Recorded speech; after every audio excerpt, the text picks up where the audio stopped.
কি হচ্ছে সারা দেশ জুড়ে? একের পর এক ধর্ষণ কাণ্ড, সারা দেশে যেন চলছে ধর্ষণের মহোৎসব। মানুষ কোথায় নিরাপদ? যেখানে প্রধানমন্ত্রীর অত্যন্ত সুরক্ষিত অফিস থেকে অপটিক ফাইবার চুরি হয়ে যাচ্ছে, সেখানে সারা দেশের মানুষের নিরাপত্তা কোথায়? আজকে সমসাময়িক বেশ কয়েকটি ইস্যু নিয়ে আপনাদের সামনে কথা বলবো। শেষ পর্যন্ত সাথে থাকবে। আসসালামু আলাইকুম এবং আদাব। সারা দেশ জুড়ে একের পর এক ধর্ষণের খবর পাচ্ছি। আপনাদের মনে আছে যে মাগুরায় সেই যে ছোট্ট শিশু আসিয়াকে ধর্ষণ করা হলো, তারপরে এই যে রামিসাকে নৃশংস কায়দায় ধর্ষণ করা হলো। তারপরে আমি এখন আপনাদের একটা ভিডিও ফুটেজ দেখাবো, প্রায় ১.৫ মিনিটের মতো। আমি অনুরোধ করব পুরো ফুটেজটা আপনারা দেখবেন। বিএনপির নেতা তারা ডাইরেক্ট কয় আমরা বিএনপির নেতা, আমাকে কিছু করতে পারবে না। 2 মাসের বাচ্চা হাসল করবে, এই বাচ্চাটা সহ নষ্ট করে দিছে আমার মেয়ে। আমি দুটা কথা বলতে চাই স্যার, এই মজিবর খুব খারাপ লোক, আরো 2টা মেয়ের সাথে কাণ্ড করছে। কইরা এই এক মেয়েটে 16,000 টাকা দিয়া বিদায় করাইছে এই কিছুদিন আগে, 20 দিন আগে না স্যার। আমরা বুঝতে পারি নাই যে আমার মেয়েটার সাথে এই কাজ করবে। স্যার আমরা আপনার কাছে একটাই দাবি, আপনারা এরা গণপ্রচার কইরা সরকারের কাছে পৌঁছে দিবেন, যেন আমার মায়েরার সুস্থ তদন্ত কইরা যেন এটার আমরা ফাঁসি চাই। এই মজিবর খুব খারাপ লোক স্যার। হ্যাঁ, বিএনপির নেতা তারা ডাইরেক্ট কয় আমরা বিএনপির নেতা, আমাকে কিছু করতে পারবে না, ডাইরেক্ট এরকম বলে। স্যার আমার আর একটা কথা আছে, আমার মেয়ের 2 মাসের বাচ্চা হাসল করবে, এই বাচ্চাটা সহ নষ্ট করে দিছে। আপনারা আমার এই মেয়েটার সঠিক বিচার করে দিয়েন। আমি রিক্সা চালাই খাই স্যার, ওই পারে স্যার পায়ের রিক্সা চালাই, অনেক কষ্ট করে ডেলি 500-600 টাকা কামাই আমার এই পোলাবান আমি কামাই। আপনার কাছে আমি এই বিচার চাই স্যার, আমি আর কোনো চাই না, একবার সুস্থ বিচার চাই, যাতে আমার মেয়েটার বিচারটা হয়। স্যার আসামির পক্ষ, পুলিশের লগে আসামির ছেলেরা ঘুরা ঘুরা আরো হুমকি দেয়, যেন আরো হুমকি দিতেছে যে তোমরা এই জায়গা তুমি চলে যাও, আর তোমার বাইরে লাগবো, আমাকে এরকম হুমকি দিতেছে। কালকে 10-15 জন পোলাপান এরা ভাও করছে যে আমাকে মারবো ধরবো, আমরা ঘরে আটকে দিয়ে বই আসছিলাম, এদিকে আসে নয় মেন রোডে আসলো স্যার। সারা দেশ জুড়ে এই যে ধর্ষণের ঘটনাগুলো ঘটছে, এর অধিকাংশের সাথেই সরকারি দল বিএনপির নেতাকর্মীরা জড়িত, এবং তারা সগর্বে নিজেদের দলীয় পরিচয় দিয়ে এই আকামগুলো করছে। কেউ রক্ষা পাচ্ছে না। শিশু বলেন, যুবতী বলেন, তরুণী বলেন, বিবাহিত নারী বলেন, বৃদ্ধা বলেন, এবং নৃশংস কায়দায় তাদের অনেককে হত্যা করা হচ্ছে। আর একটা ট্রেন্ড লক্ষ্য করলাম যে স্বামী যখন ধর্ষণ কাণ্ডের মতো এই অমানবিক অপরাধে নিয়োজিত, তখন স্ত্রীরা কোথাও তাকে পাহারা দিচ্ছে, কোথাও তাকে পালিয়ে যেতে সহায়তা করছে। এ কোন বাংলাদেশ? এই বাংলাদেশের সাথে তো আমাদের কখনো পরিচয় ছিল না। আই হ্যাভ এ প্ল্যান বলা তারেক রহমান তাহলে কি বাংলাদেশের জন্য এই প্ল্যানটাই রেখেছিলেন, যেখানে আমার মা বোন ঘরের ভেতরেও স্বস্তিতে থাকতে পারবে না, নিরাপদে থাকতে পারবে না তার এই বিএনপির এই ধর্ষক বাহিনীর দ্বারা? এই জাতীয়তাবাদী ধর্ষক দলের কাছে আজকে সারা বাংলাদেশের নারীরা জিম্মি হয়ে আছে এবং বিচার হচ্ছে না। তারা বলছে তাদের কিছু করতে পারবে না, একদম সগর্বে বলছে। অনেকের সাথেই লোকাল থানা পুলিশের যোগাযোগ রয়েছে। তাহলে বাংলাদেশের এই মানুষগুলো কোথায় যাবে? কি অবস্থা বর্তমান সরকারের? এখন আরেকটা ভিডিও ফুটেজ দেখাই। ঠাকুরগাঁয়ের একজন নির্বাচিত এমপির সংবর্ধনা অনুষ্ঠান, একটু দেখেন।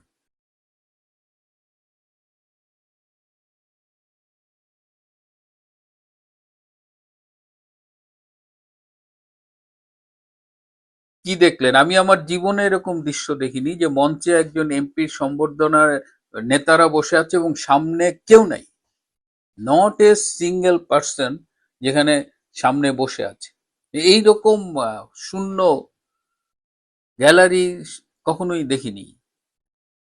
একদিকে সরকারি এমপির সংবর্ধনায় কোনো মানুষ নেই, আরেকদিকে আমরা দেখতে পাচ্ছি যে এই যে আওয়ামী লীগের কয়েকজন প্রবীণ নেতা মারা গেলেন, চট্টগ্রামের ইঞ্জিনিয়ার মোশাররফ, আমাদের তোফায়েল আহমেদ ভাই এবং গুলশানের রহমতুল্লাহ ভাই গতকাল মারা গেলেন। প্রত্যেকটা উপচে পড়া মানুষের ভিড়।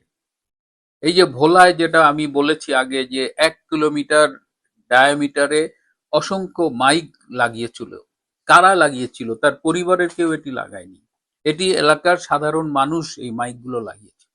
পরে পরিবারের পক্ষ থেকে বলা হয়েছে তাদের মাইকের ভাড়া দিতে, জনগণ বলেছে না। তোফায়েল আহমেদ ভোলার জন্য যা করেছে সেই ভোলাবাসী তার জন্য একটু মাইক ভাড়া করতে পারবে না? এই ভোলাকে কে চিনতো যদি তোফায়েল আহমেদ না থাকতো? এই যে মানুষের স্বতঃস্ফূর্ত ভালোবাসা, ইভেন এই যে গুলশানের রহমতুল্লাহ ভাইয়ের যে জানাজা, এখানে যে শুধু লক্ষ লক্ষ লোক আসছে তা না, এখানে সাধারণ মানুষ এই আয়োজনগুলো করছে। আওয়ামী লীগের নেতাকর্মীরা তো পাবলিকলি আসতে পারছে না। তো এই দুটো ঘটনা কিন্তু তুলনা করে আপনি দেখেন যে মানুষজন কিন্তু সরকারের দিক থেকে মুখ সরিয়ে নিচ্ছে।